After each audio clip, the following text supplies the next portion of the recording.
En ce monde présent où tout tourne au triangle avec l'œil de Russe, si vous voulez vraiment vivre dans un monde meilleur et à votre image d'origine, afin d'être en parfait alignement avec notre Créateur, il faut en premier changer soi-même en réactivant toutes nos vertus humaines pour un mieux vivre et dans un meilleur être.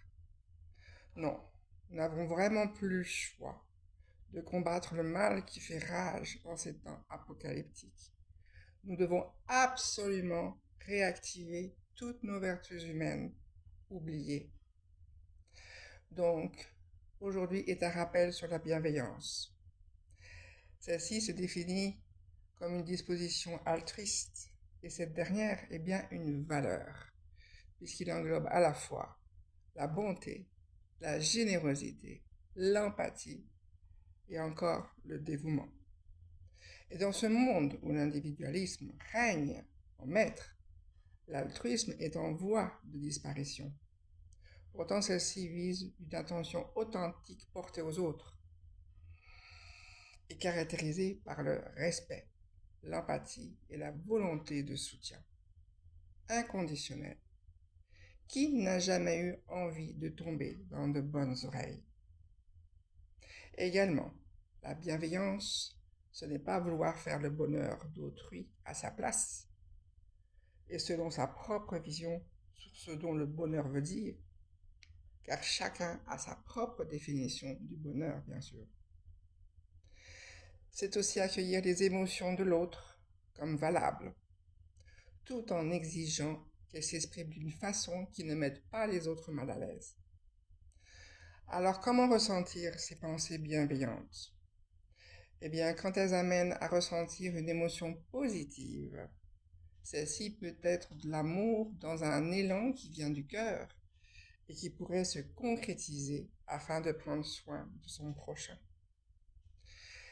Cela peut être aussi un sentiment de gratitude qui pourra conduire à un comportement d'expression en ce sens.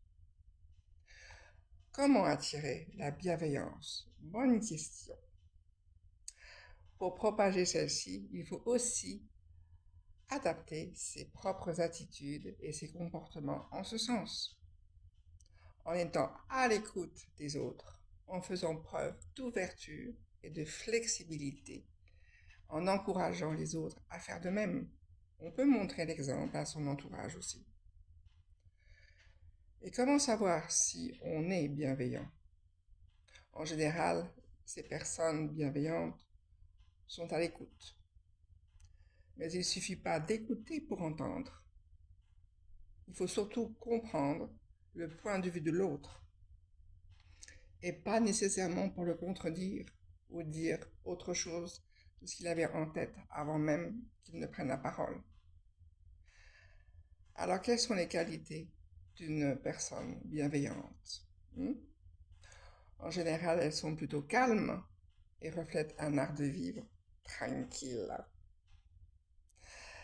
Elles ont plus de temps et donc plus de possibilités pour trouver les bons mots et les bonnes phrases à dire à celles qui en ont besoin. La bienveillance est une vertu humaine précieuse qui se traduit par des actions empreintes de compassion, d'empathie et de respect envers les autres. Elle se manifeste comment? Eh bien, à travers des actes d'attention et de soutien envers les gens qui nous entourent. Mais il ne suffit pas d'écouter pour entendre. Écouter vraiment, c'est aussi essayer sincèrement de comprendre le point de vue de l'autre. Et pas nécessairement pour le contredire ou dire quelque chose que l'on avait en tête avant même qu'il ne prenne la parole. Donc, une question s'impose. Si vous voulez vivre vraiment autrement et dans un monde meilleur, la question, faites-vous partie de ces humains bienveillants? À bientôt.